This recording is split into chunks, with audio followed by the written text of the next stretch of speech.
So hey guys, it's Bill here, back with another edition of FilmHook, and this is the one that I've been waiting to do for quite a long time now. This is my top 10 movies of the entire year. So 2013, right from January through to February, I've cast my mind back through all the movies that I've seen, enjoyed and really despised, and I've come up with my list of the top 10 movies which I enjoyed.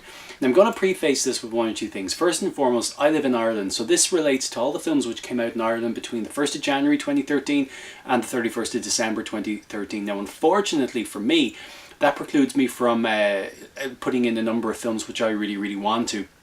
I think it's important for me to tell you that at the start, because I'm going to have a lot of comments with people saying, oh, but you didn't like this, you didn't like that. I haven't seen them yet. So just as a quick reminder, movies which have not come out in Ireland, we're talking about The Wolf of Wall Street, hasn't come out here yet. American Hustle, we've got Dallas Buyers Club, 12 Years a Slave hasn't come out here yet, Her, Inside Llewyn Davis, The Spectacular Now, and Fruitvale Station, amongst many others. But those are the ones which really kind of fire up my imagination in terms of movies for January, which unfortunately I can't include in this countdown.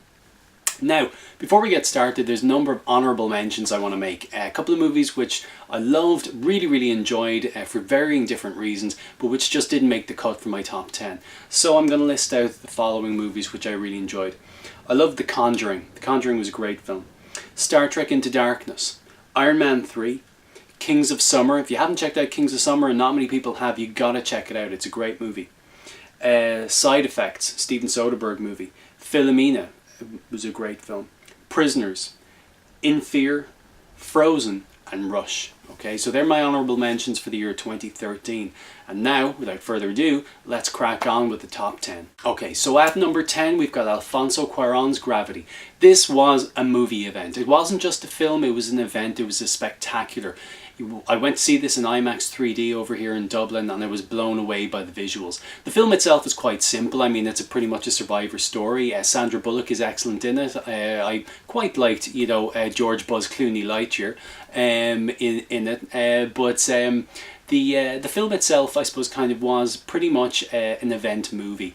It begs to be seen on the big screen. It'll be very interesting to see what it's like on the small screen once it comes out. But in terms of when you went to the movies this year, an immersive experience, an interesting one, visually astounding. I think a number of people have said that, like, I mean, is this the closest you'll get to being in space without actually being there? Very possibly. So an absolutely fantastic movie, and my number 10. At number 9, we have a movie which has been in my top 10 movies sort of ever since I saw it earlier on during the year. It's the Steven Soderbergh directed Behind the Candelabra, with Michael Douglas and Matt Damon as Liberace and Scott Thurston. The movie was originally shot for a HBO TV series, or sort of like not a mini series, but a HBO movie. But it wasn't. I think with the critical acclaim which people sort of heaped upon it, they did release it into theaters, and subsequently it did come out over here. I saw it. I loved it. Being from Ireland, I wouldn't know an awful lot about Liberace. I know he was the top draw globally during the 50s, 60s, and 70s. So this was a real sort of eye-opener. It was really interesting. I loved the interplay between Michael Douglas and Matt Damon. I loved the relationship between the pair, where they sort of started off and everything was sort of new and interesting, to the relationship developing into sort of a bickering old couple kind of thing. I thought it was fantastic. It was really well done. Brilliantly acted. I did see more of Michael Douglas and Matt Damon than I really wanted to see, but an overall brilliantly acted, brilliantly directed, and a thoroughly entertaining romp. Funny in places, sad in parts, very sad ending as well. But it was overall my number 9, and a movie which I really enjoyed. Behind the Candelabra. Okay, straight in at number 8 is a movie which I didn't get to see in the cinema when it came out, but it was a movie which I really enjoyed once I saw it on Blu-ray a couple of weeks back. The film is Mud, starring Matthew McConaughey, Sam Shepard, Ty Sheridan. The film was written and directed by Jeff Nichols, who's inspired by the stories of Tom Sawyer by Mark Twain, and the film is set in DeWitt, Arkansas, and it involves two boys who find a boat and it's lodged in a tree. When they go to the tree, they find that a guy, Matthew McConaughey, is there, and he needs their help. The movie really looks at sort of I suppose kind of love, requited and unrequited. It looks at sort of the intensity of love, the feelings, that sort of the first rush of love as a teenager, the intensity of that. and it looks at the lengths people will go to, I suppose, kind of, you know, for relationships and love. It's in some parts it's very dreamlike. It's very sort of, the visuals are fantastic. The cinematography in this, I think, is done by Adam Stone, and it looks absolutely brilliant. The ending, the last 20 minutes, really had me on the edge of my seat, and I was rooting for the main characters, you know, all the way through. I did like the ending. I found it very satisfying. And number 8 for 2013 for me was Mud. Okay, in at number 7 is a movie which I really want people to see. It's a movie called Good Vibrations. It's an Irish film from earlier on during the year. It was released in March over here in Ireland. And it was written by Glenn Patterson and Colin Carberry. And it tells the story of Terry Hooley, who's a record shop owner in Belfast in the early days of the Troubles in the late 60s, early 70s.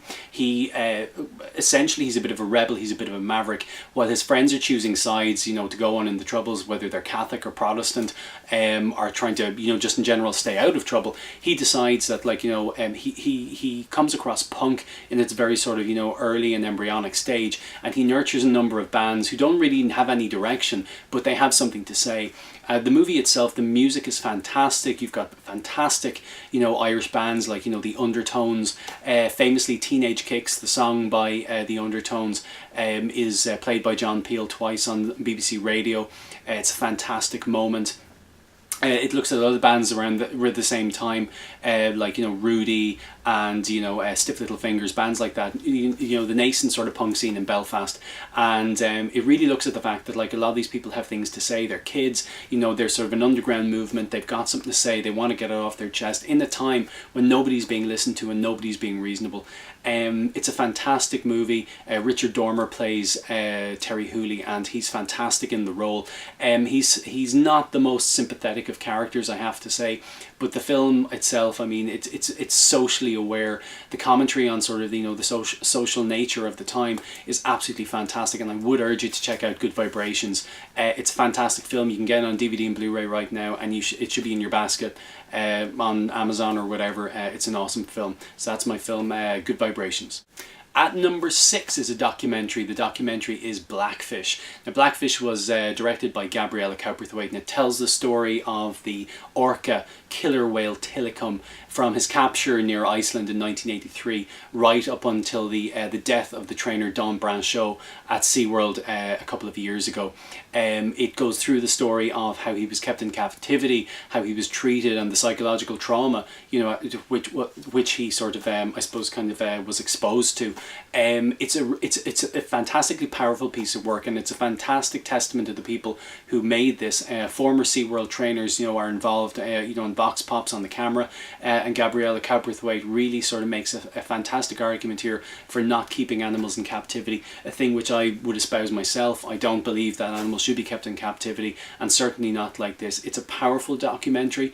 It's interesting, it's insightful. It tells a story of, I suppose, something which I, you know, wouldn't have, you know, been made aware of prior to seeing this. I was actually over in America earlier on this year. I was in Orlando. I passed by SeaWorld. I did not go, but SeaWorld in particular does not come well of this movie. It's a fantastic documentary. It demands to be seen. So I would urge you to check out my pick of Blackfish.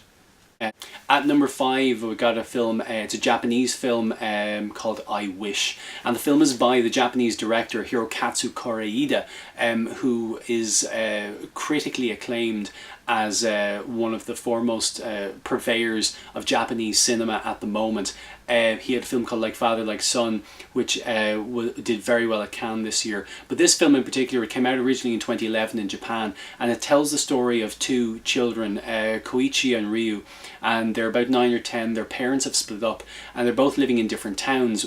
Each is living with a different parent. The kids find out that, or they hear the rumour that there's a train being built. It's a special high-speed train, and they hear this rumour that, like, when the train is going one way, another train is going the other, at the point at which they pass, that there's so much energy created that anybody who witnesses this will be able to pray for a miracle, and that miracle will happen. So armed with a bunch of their best friends, they head off cross country to try and discover, you know, whether or not this is true. And by doing this, they learn an awful lot about themselves and each other. Now the film is beautifully acted. Hirokatsu Koreeda, his style is very much, he lets kind of, you know, the characters breathe, the characters speak for themselves. He loves family drama. A lot of his previous films, like Still Walking, you know, really sort of just focus in on how families live their lives. It's very real.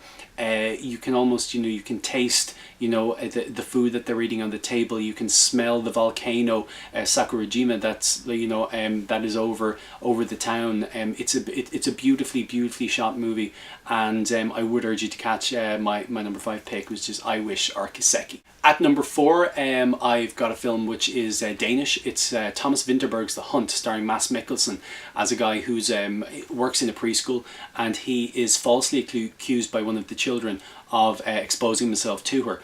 On foot of this, then he falls out with the town. There's mass hysteria in the town, and he's barred from, you know, stores and pubs. His family are mistreated, and several times he's very lucky not to be killed himself. It's a film which is very powerful and really reflects, you know, mob mentality, and, you know, I suppose kind of, you know, the dangers of, you know, not listening to somebody, or, you know, acting too quickly, because, you know, it's a child who accuses him of doing this. There's no proof, there's no nothing. He consistently, you know, demands that he's, you know, not guilty, but nobody listens to him. The resolution of the film is very satisfying, but it does it is quite upsetting to a point in the realization at the end of the film that even though the matter is resolved, he'll never truly feel vindicated. I won't spoil the ending for you, but it's a very powerful piece of cinema. It's beautifully shot, and, you know, you can really feel the cold coming off the screen from the small Danish town.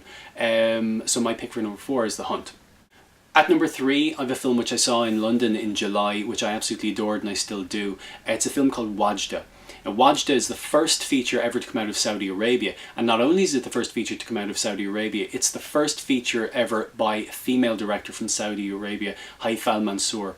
Now, the film tells the story of Wajda, who's a bit of a maverick. She's about a 10 or 11-year-old girl. She's living in the suburbs of Riyadh in Saudi Arabia, and her dream is to own a bike and to raise her friend Abdullah. Now, for girls who are living in Riyadh, you know, this is not an option. They're Muslim, they are not allowed to ride bikes, you know, it is frowned upon, and she's just on the cusp of becoming a woman when, you know, her life will become, you know, more difficult and more constrained. She enters into a competition, you know, a Quran recital competition to earn some money so she can buy her bike. And you know, sort of running parallel to this, then, you know, her mother and father are splitting up, and it's a beautifully told tale. She is the most plucky and brave little girl, you know, I saw on the big screen or the little screen all year. Wajda is an amazing piece of work, and it's amazing for the fact that Haifa al-Mansour actually got the film made in the first place. I would urge you to check out Wajda.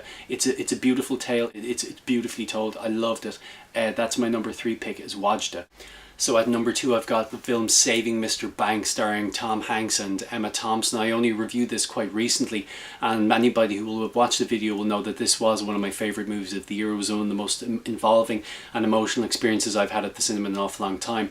It tells the story of Emma Thompson's P.L. Travers. She's the author of Mary Poppins, and Walt Disney, played by Tom Hanks, is trying to acquire the rights to make the movie Mary Poppins, which ultimately will star Julie Andrews and Dick Van Dyke, and the difficulties that they go through in order to kind of hash out a deal to, I suppose, you know, put in place, you know, the film itself.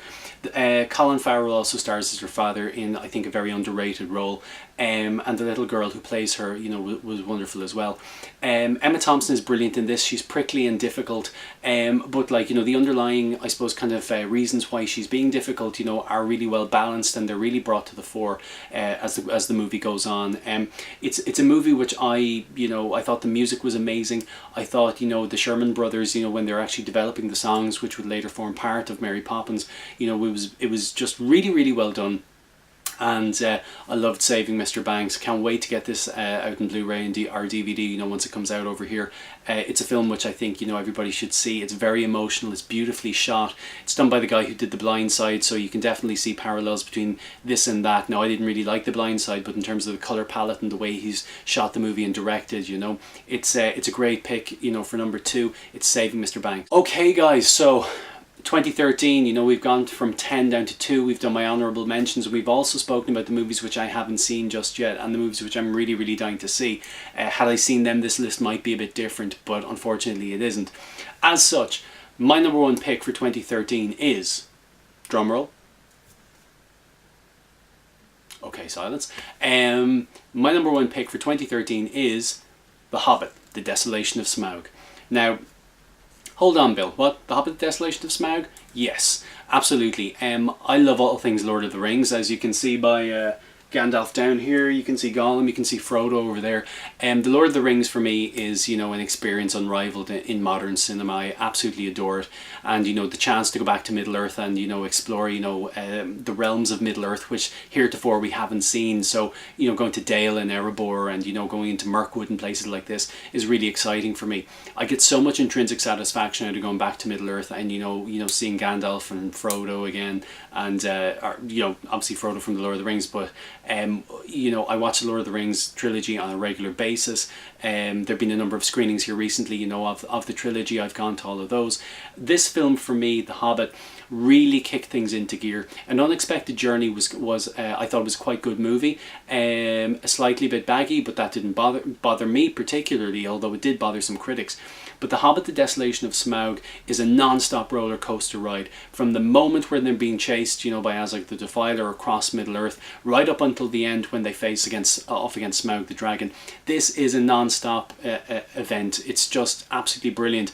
There's one or two minor, you know, difficulties I have with the movie, such as some of the CGI and stuff like that, and the fact that some of the characters aren't as sort of, we don't get as much Bilbo Baggins as, you know, I'd like, because I love Martin Freeman. But for me, this was an exciting movie. I got so much satisfaction out of it. I went to see it twice. It was a film which, for me, was exciting.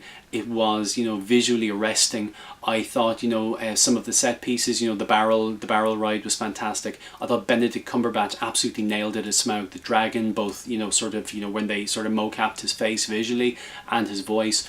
For me, it was just the movie which I enjoyed the most out of all the films I've seen in 2013. It was the film which I raved about, you know, coming out, you know, to anybody who'd listen. Now, I would urge you, if you haven't seen it, which I find it quite hard to believe that you haven't, I would urge you to pick, or to get out and see my number one pick for 2013, which is The Hobbit, The Desolation of Smaug. I just want to thank everybody for checking it out and for watching. I hope to be part of your 2014 and part of your movie going experience in 2014 as I get better with this channel and as we do more stuff and we get out of the man cave here and out and about and, you know, use the camera in other places. I've loved, you know, doing this so far, so I really hope you're going to check it out. And hope maybe, you know, my top 10 has given you some tips for a couple of movies you may not have picked up on so far, but maybe a couple of things that you'd like to. So anyway, it's Bill here with FilmHook. I'll check you out again in a couple of days, and thanks for checking out my top 10 of 2013.